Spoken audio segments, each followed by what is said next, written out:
The First Amendment.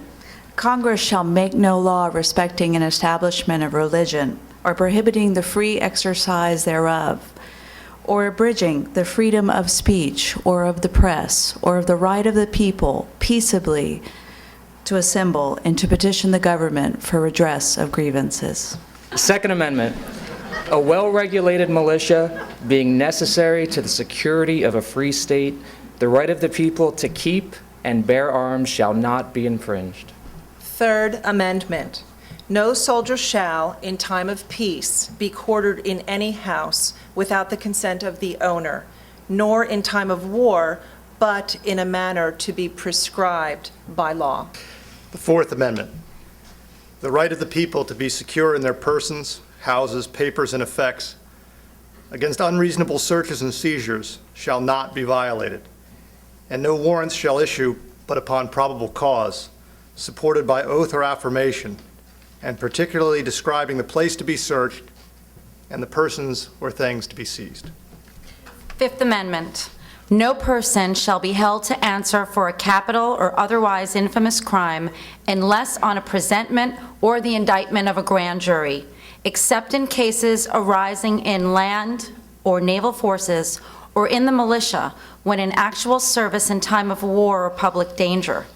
Nor shall any person be subject for the same offense to be twice put in jeopardy of life or limb, nor shall be compelled in any criminal case to be a witness against himself or herself, nor be deprived of life, liberty, or property without due process of law, nor shall private property be taken for public use without just compensation. The Sixth Amendment. In all criminal prosecutions, the accused shall enjoy the right to a speedy and public trial by an impartial jury of the state and district wherein the crime shall have been committed, which district shall have been previously ascertained by law, and to be informed of the nature and causes of the accusation, to be confronted with the witnesses against him, to have compulsory process for obtaining witnesses in his favor, and to have the assistance of counsel for his defense. The Seventh Amendment.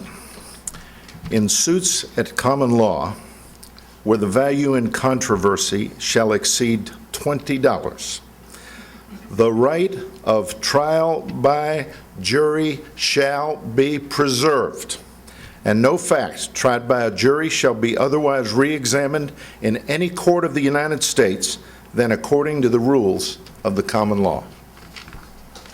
The Eighth Amendment by Harley Tropin, partner with Kozak, Tropin, and Throckmorton.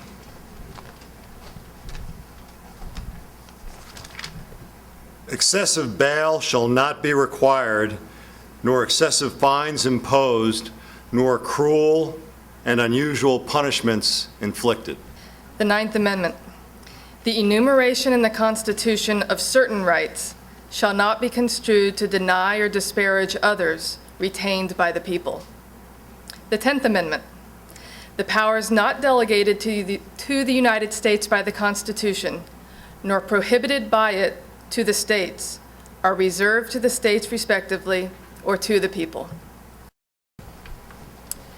The 13th Amendment, ratified in 1865. Neither slavery nor involuntary servitude shall exist within the United States or any place subject to their jurisdiction. Congress shall have the power to enforce this article by appropriate legislation. The 14th Amendment, which was ratified in 1868. All persons born or naturalized in the United States and subject to the jurisdiction thereof are citizens of the United States and of the state within they reside. No state shall make or enforce any law which shall abridge the privileges or immunities of citizens of the United States, nor shall any state deprive any person of life, liberty, or property without due process of law, nor deny to any person within its jurisdiction the equal protection of the laws. The Congress shall have power to enforce by appropriate legislation the provisions of this article. The 15th Amendment, which was ratified in 1869. The right of citizens of the United States to vote shall not be denied or abridged by the United States or by any state on account of race, color, or previous condition of servitude. The Congress shall have the power to enforce this article by appropriate legislation. The 19th Amendment, ratified in 1920. The right of citizens of the United States to vote shall not be denied or abridged by the United States or by any state on account of sex. Congress shall have power to enforce this article by appropriate legislation.